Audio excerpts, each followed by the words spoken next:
Hello, everyone. This is JD Cantu from Hispanic News Online, and we are doing another interview for our 30 for 30 for Hispanic Heritage Month.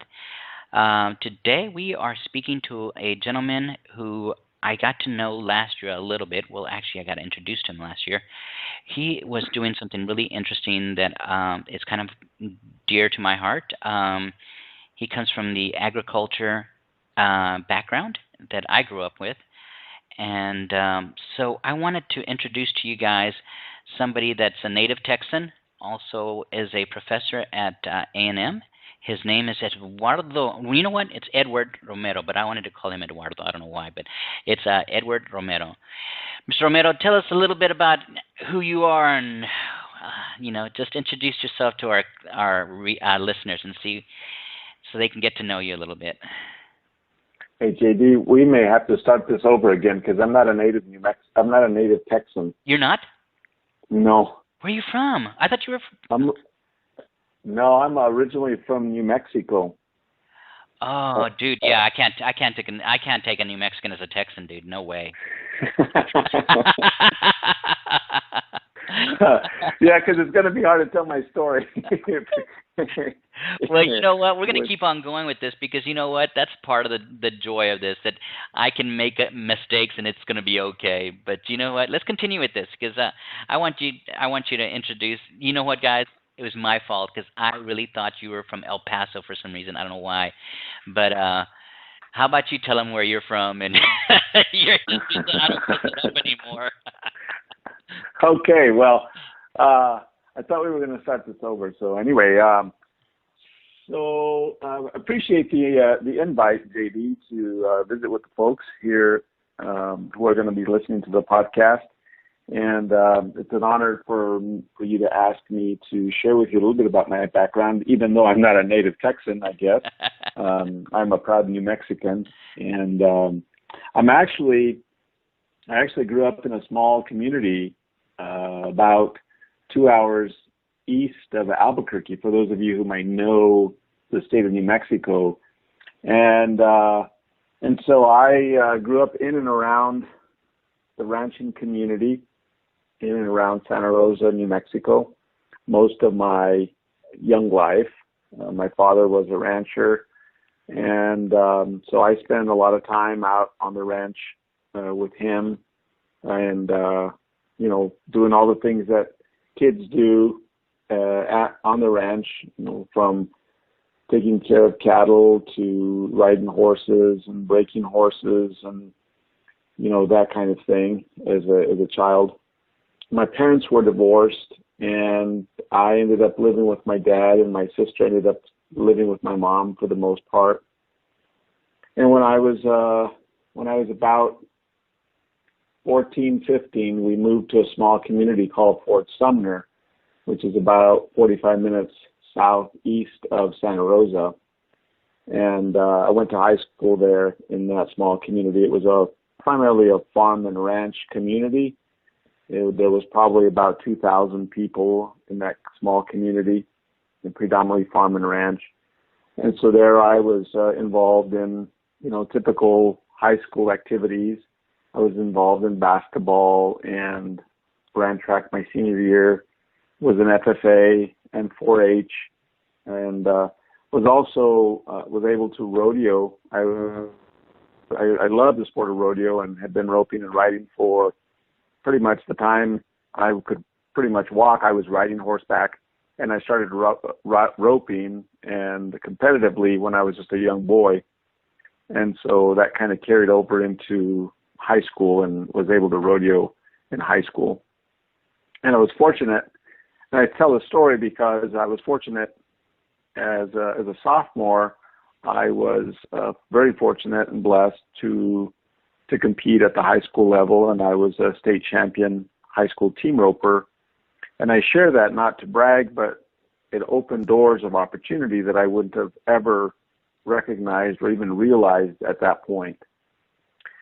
And so after I graduated from high school, I then had the opportunity to go to a small community college, a school by the name of South Plains College in Texas, So there's where I come in, JD, and as part of being involved in Texas. Went to that small community college on a rodeo scholarship, believe it or not, and that opened doors for me. I was later able to apply for some academic scholarships, and so I was able to rodeo, for that community college for about 2 years, and also I got my schooling out of the way, transferred out from there, and went to Texas Tech University for a year. And our family's house burned down that summer, so I went back home and spent time with family trying to put the pieces back together. And then later that summer, I ended up transferring to New Mexico State down by El Paso. Perhaps maybe that's where we got the idea that I was from El Paso. Maybe that's where I read the El Paso connection. Maybe that's what it is. But I won't hold it against you, because you know what? You're from the rancho, man. And you know what? I come from the rancho also. You know, I grew up in a small community down in South Texas. And so did you tell me that you also got a scholarship? Well, you got did you get a full scholarship for rodeo? Is that what you were saying?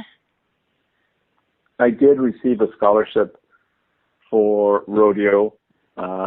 Between my academic scholarship and my rodeo scholarship, all of my schooling was paid for basically my first 2 years. And so that's what really opened the door. I'm first generation from my family to go to school.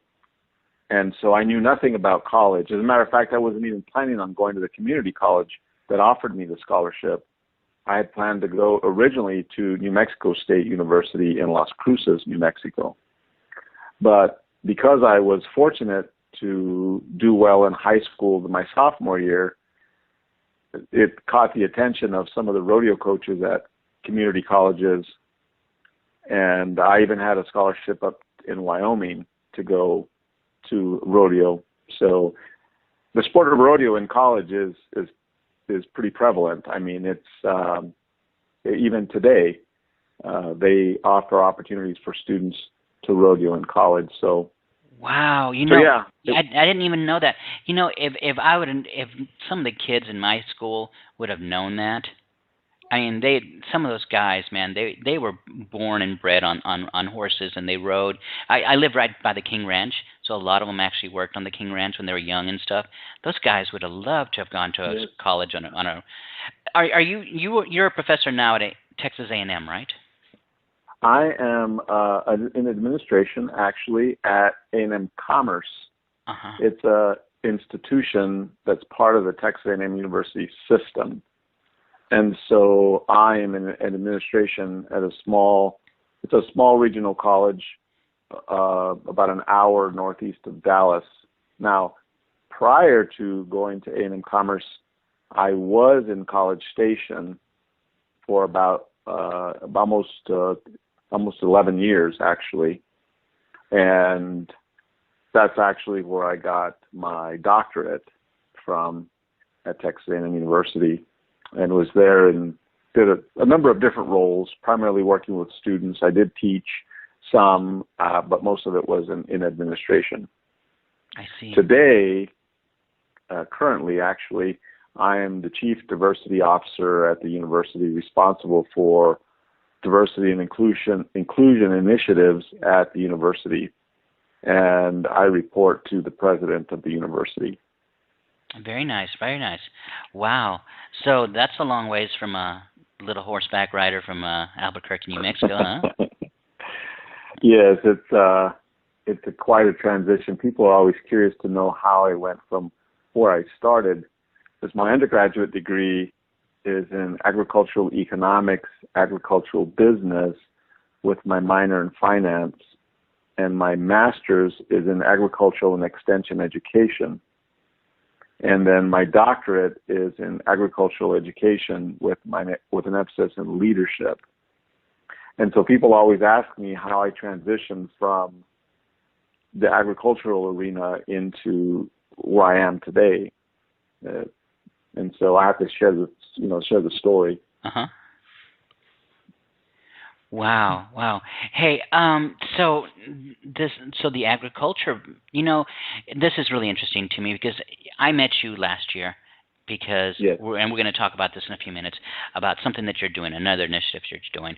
Um, but you caught my eye just because there's so many people, our gente, our people, our Hmm. Latinos, Hispanics, Chicanos, whatever you want to call us.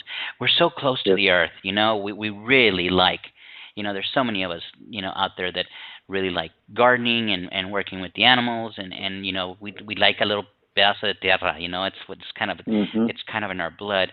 So it's really interesting that you took that and you've made it into, you know, a career for yourself, and being a Latino, that must be really satisfying, and able to still be in contact with the earth and everything, and that we call rancheros, Yes. Huh. Well, it's interesting. I my father was a rancher, and his father, my grandfather, was a rancher. Had a lot of land in New Mexico and raised, cattle and horses, and had some sheep and just a variety of livestock, very similar to my dad when I was growing up.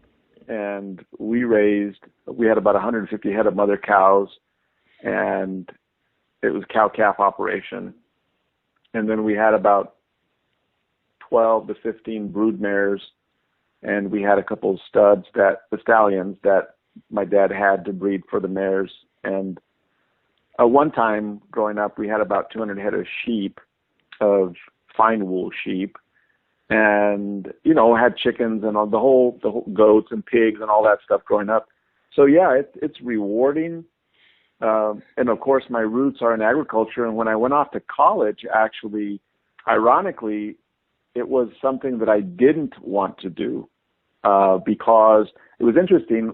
When I was a kid, my father leased a ranch in New Mexico for about 5 years, and that ranch was very rural, and we had no electricity because it was too far out. We couldn't run electricity to the property, so it was very isolated. So I ended up doing my homework via a kerosene lamp, and we had to use wood stoves to cook and to heat the house, and things. So when I went off to college, the ironic thing was that I didn't want to be in agriculture because it was a hard life and it was the production part of it. But when I went off to college, because I didn't know anything different, I didn't really know what I wanted to major in. I thought it was maybe computer science, but the one thing I did know was agriculture because I was in 4-H and FFA, as I'd mentioned before. And so I took a class in the community college that I mentioned. It was an ag economics class, and that was the first class that really opened my eye to potential opportunities in agriculture. And so I thought, you know what, I'll take this class, I'll stay in ag for a little bit, and then I'll switch my major later. Well, later never came, really. I stayed in agriculture my whole life, and all of my academic year. Even when I started to pursue a Ph.D., I knew that I wanted it to be in agriculture, just simply because of the huge opportunities in agriculture. And we don't, we really don't look at agriculture in a positive light usually. The Latinos and Hispanics usually don't look at agriculture in a good light because of the negative stereotypes that we often think about when we think about agriculture. When you think about agriculture and you think about migrant work and the long hours, stoop labor, low wages, oftentimes that we know of in agriculture, and then there is that negative piece of it. There is that part of it, but then yet there's that rich part of agriculture, like you mentioned, where you work in the soil, you get to plant, you get to see how that all happens, you get to grow food, you get to, it's part of our existence. I have a small company called AgForLife, and it's my consulting company. And without agriculture, we wouldn't exist. It is life. Agriculture is our life. And my company, the small company that I have, is AgForLife. That's kind of a spinoff on that. on that mantra. And so it is very enriching. It's very fulfilling and very rewarding.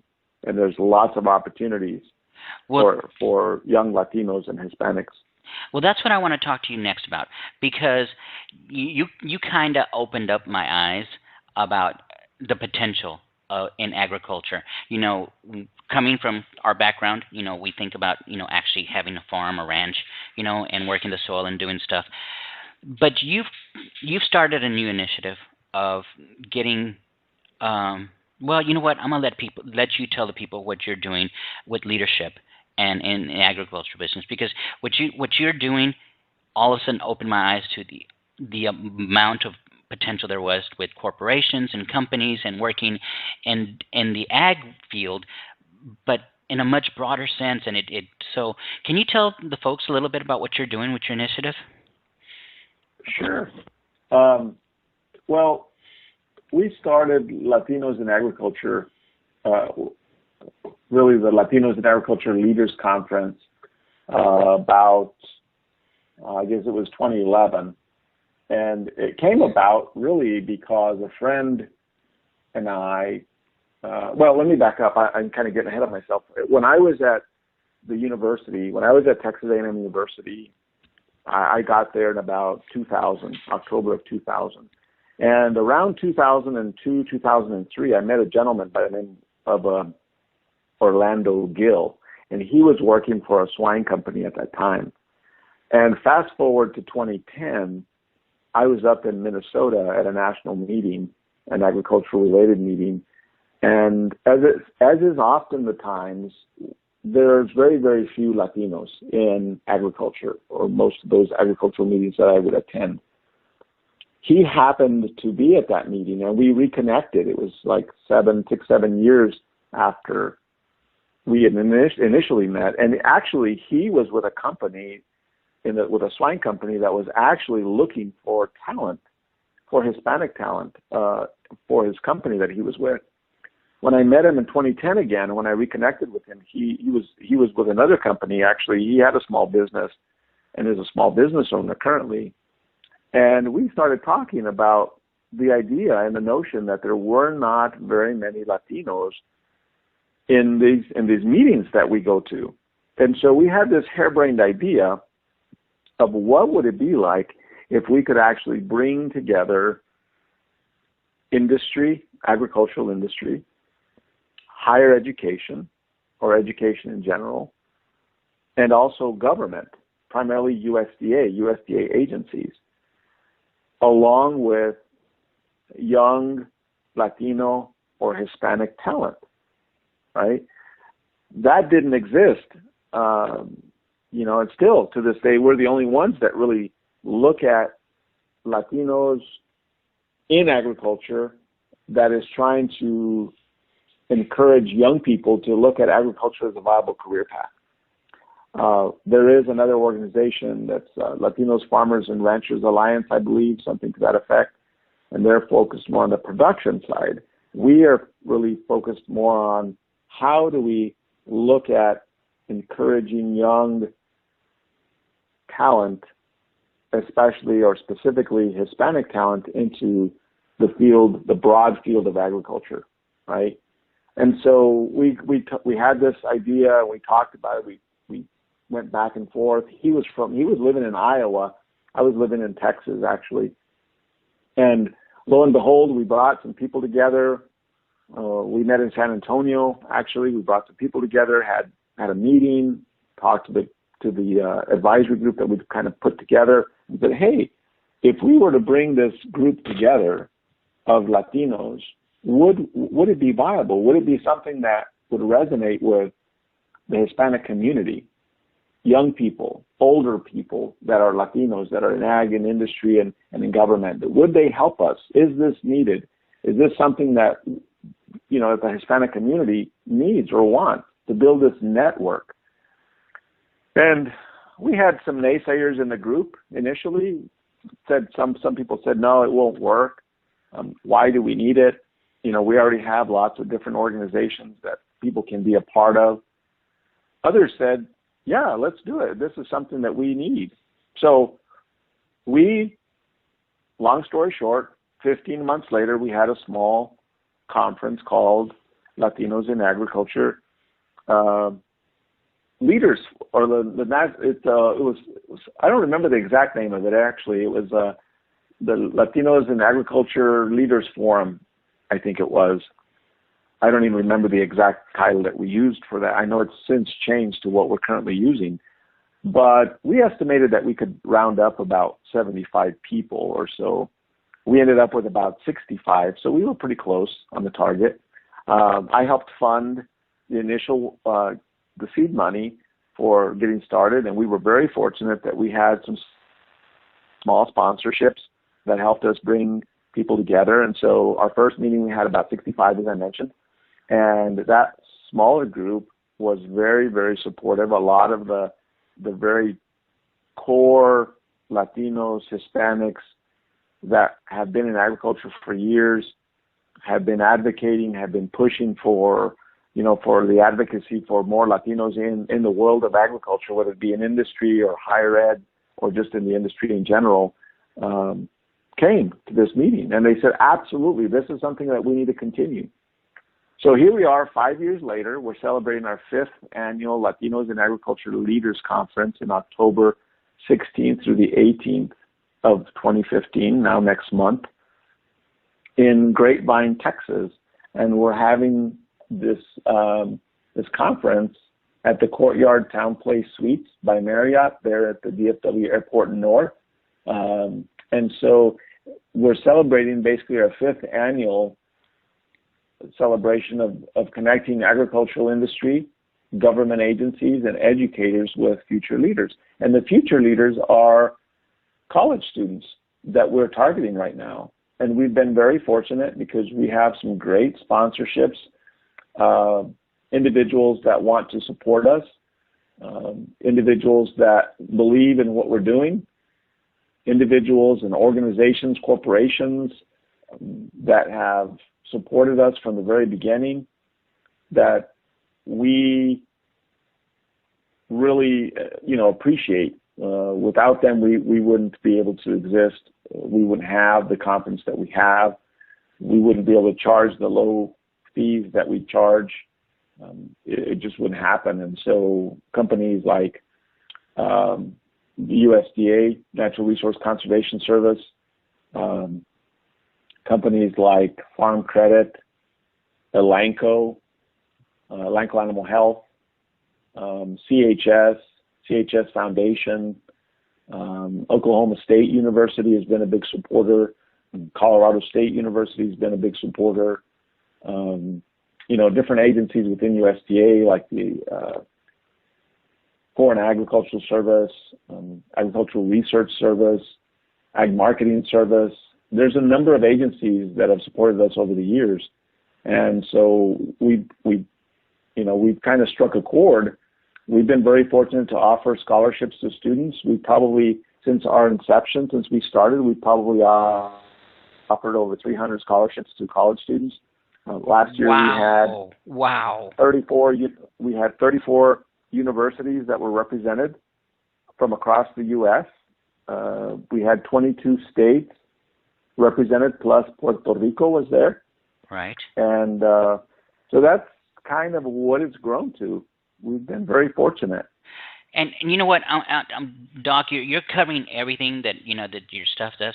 But let me tell you, folks, I was there last year because I just happened to stumble across an article that said that you guys were going to be in town, and I actually went to this meeting. And what I heard was amazing. Some of these kids, which are now leaders in corporations and companies, in management positions and as scientists, as administration, they work in all factions of agriculture. And what they were talking about is some of these kids, I mean, their love is agriculture, but they were working for companies that were taking them to China, to Europe, to South America to work on projects because they're Latino, and these companies needed them and wanted them and to be part of them. And it's giving them such great opportunity. It's not just being a farmer, but everything from running feedlots to management of foreign affairs with agriculture. It was amazing that the amount of knowledge that was being given out there to the kids. And I actually attended one of the meetings that you had, and they were actually telling them, how do you apply for a job with a government agency if you're a Latino and want to get into the ag world and the government agencies? And they actually walked them through exactly how they had to fill out their forms, everything that they had to do, the time sequence, everything, and how to best what words to use and stuff like that. I mean, I'm going to tell you that your conference, even though it's not a huge conference, it's really potent. And to hear the stories of some of those leaders now who have gone on and started working in large corporations was amazing. And to see the corporations themselves stand up and say, we want these kids. We want your kids to come and work for us. Incredible stuff. Well, thank you. Yes, I'm very proud of what we've done, and I say we because there's a team of individuals. I may be the face of it, but there's a group of individuals. Every year we have a planning committee. That planning committee changes. These are volunteers, individuals that want to help shape the conference, and so it's not just me. It's a team of people who come together and work behind the scenes. We start planning we meet initially like February or March for our October meeting. And so we work behind the scenes trying to find topics that, attendees tell us they want to see, because we do a survey every year of our attendees, and we try to assess, are we doing the right thing? Do we need to tweak sessions? Do we need to, what do we need to do? So basically we get feedback, obviously, from the attendees. And so we look at that information, and the planning committee looks at topics and tries to partner potential speakers with these topics. And of course, we can always accommodate because we have, limited time in our conference. Our conference is from noon. We start at 1 o'clock on Friday afternoon and go all the way through noon on Sunday.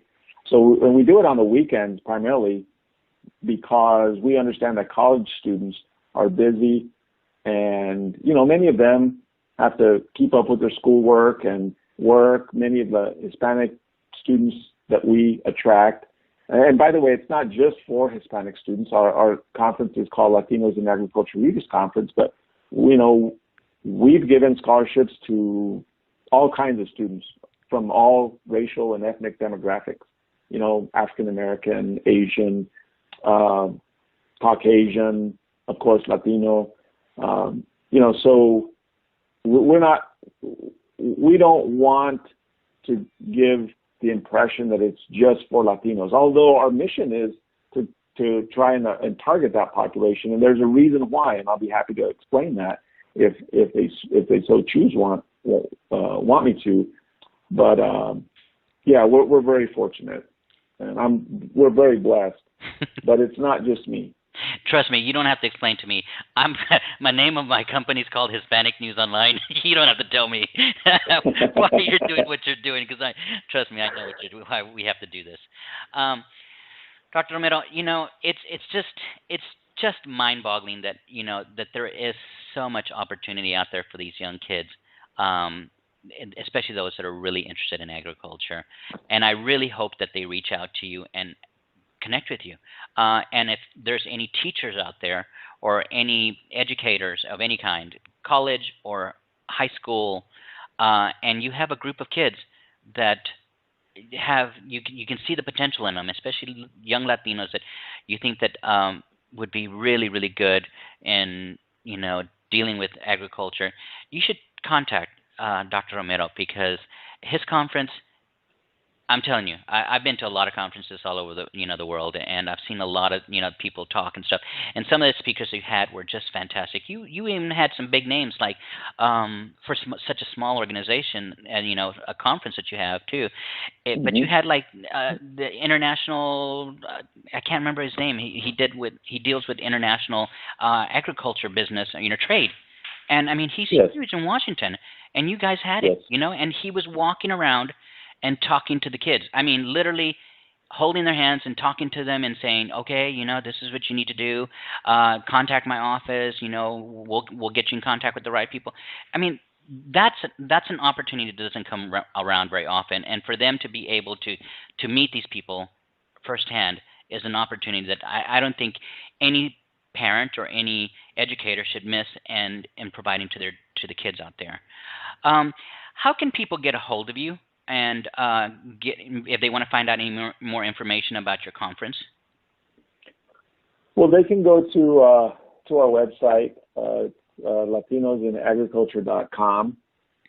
They can get information from there. We have some information on this year's conference, and we also have an archives link on the menu bar that once you're on the site, you'll be able to see it.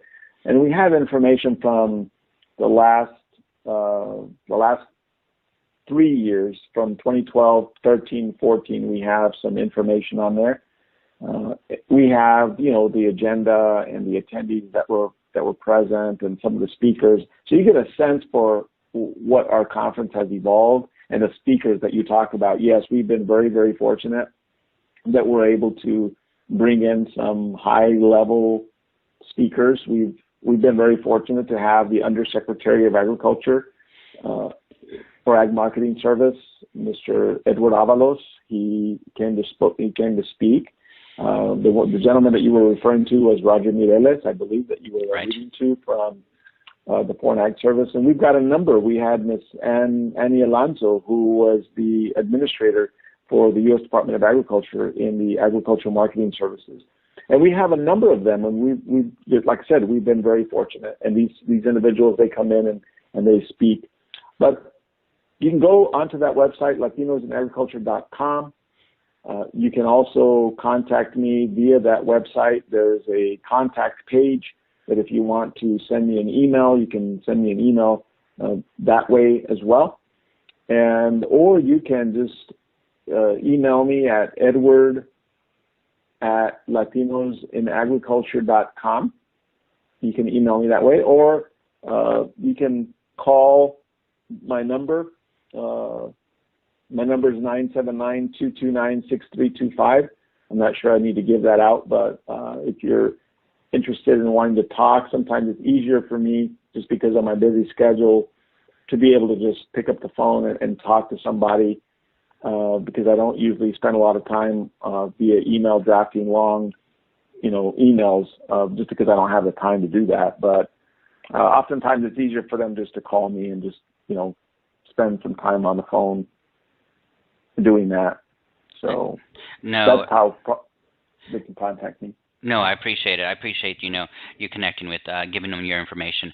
On that note, Mr. Romero, I'm going to say thank you very much for coming on and speaking with us.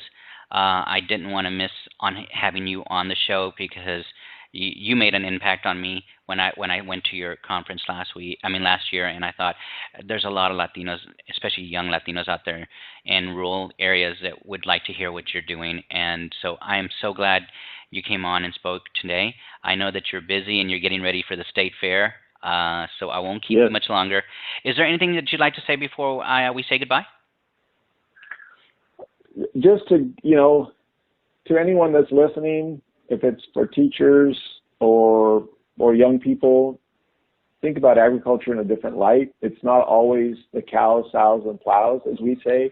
It's, sky's the limit. I mean, we're a microcosm of a university. And so if you're interested in journalism or sales or business, the hardcore sciences, a lot of our students that go through agriculture, they end up going to medical school or dental school, professional schools.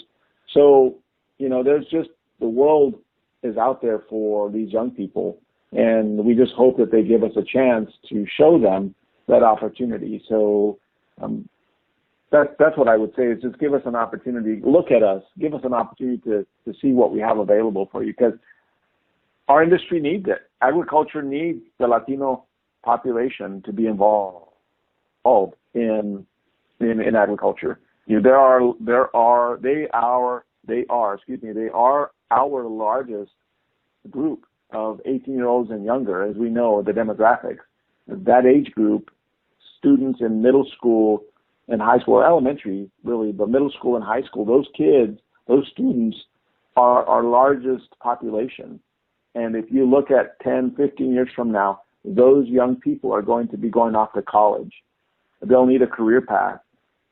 We're very fortunate in the U.S. that we have an abundance of food, and we spend very little of our dollar in comparison to other countries for things related to agriculture. And we need that Hispanic population to be involved if we're going to maintain strong viability in agriculture. The Hispanic population needs to be engaged in this discussion. So we just hope that you give us an opportunity to show you what's out there. So. Oh, thank you very much. Thank you very much, Dr. Romero. Absolutely. Everyone, once again, we bring you another Latina for 30 for 30 for Hispanic Heritage Month. I wanted to bring a little bit of agriculture knowledge to you guys, and someone who is being a leader out there, who is trying to create a path for our Latino youth. And Dr. Romero is doing that with his initiative and his conference, his leadership conference. So I hope that you guys reach out and contact him, especially you administrators and teachers who see the potential in what Dr. Romero is talking about, and especially with our Latinos out there. And if you're a student, don't sit back. Don't expect somebody to hand it to you.